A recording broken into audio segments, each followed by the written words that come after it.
Mickey Mouse rose to fame in the era of black and white, and no character was better suited to stand out in that monochromatic era.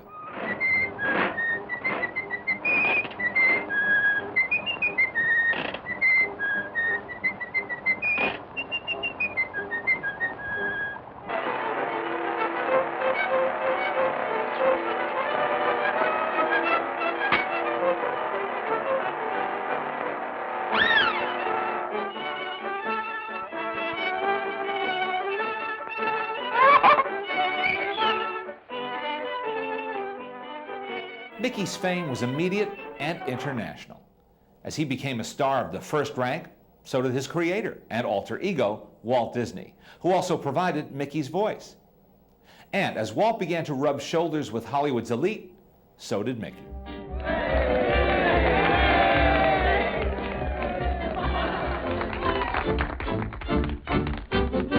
Congratulations, Mr. Mickey Mouse. Congratulations to you. Congratulations, your picture show was fine. It's a hit, and we want to shake your hand. Even after the introduction of color to the Silly Symphony series in 1932, Walt reasoned that Mickey didn't need the extra boost. His cartoons were already enormously popular. But by 1935, Walt decided it was time for his #1 star to make his theatrical debut in Technicolor. And he made sure that Mickey's first color film was really something special.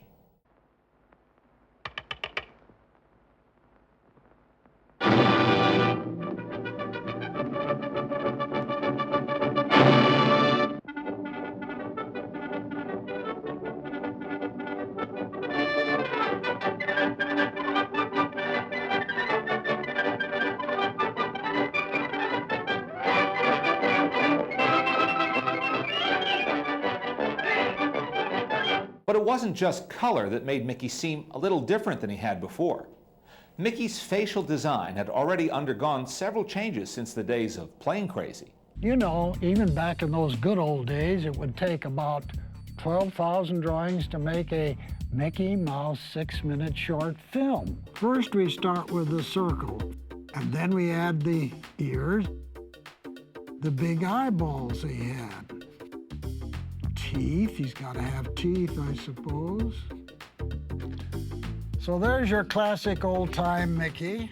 Now, in the latter half of the 1930s, Mickey was redesigned, but every change brought with it new challenges. Even though both Mickey and his adventures were becoming more refined than they had been in the wild and woolly barnyard shorts of the early 1930s, Walt and his team occasionally returned to one freewheeling style of animation they'd pretty much left behind by then. Now, by their very nature, it's impossible for inanimate things to have life.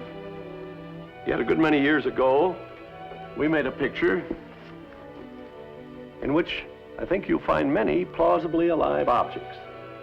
This picture was based on Lewis Carroll's famous book, Through the Looking Glass.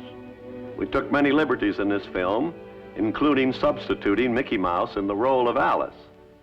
Like Alice, Mickey Mouse found himself in a topsy-turvy land where the laws of nature were suspended and anything could happen. Here, the plausible impossible was the order of the day.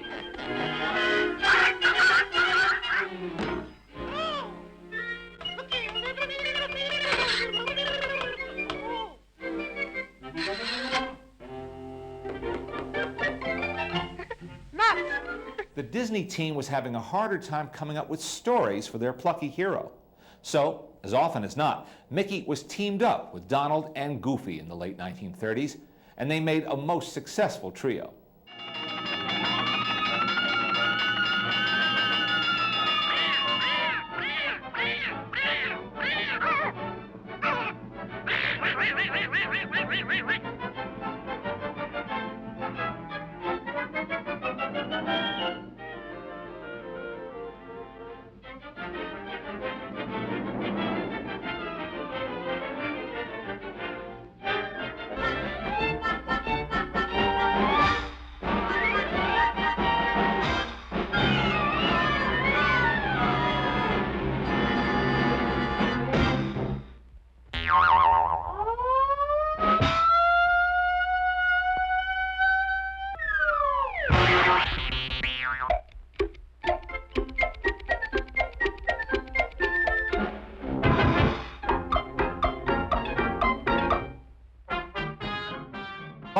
every now and then, inspiration struck, and Mickey found a vehicle that suited him to perfection.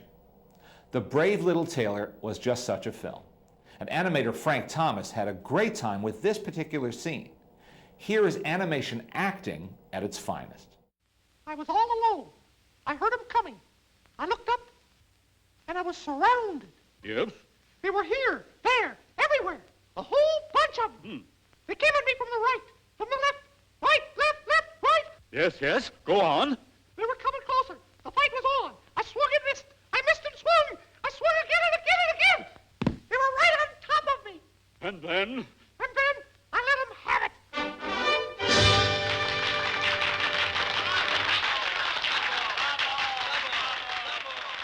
The animators also had fun with their leading mouse. When he encountered a rival, they named him Mortimer, the name Walt had first thought of when the idea for Mickey was hatched. And then they designed that character to resemble Walt. It's Mortimer!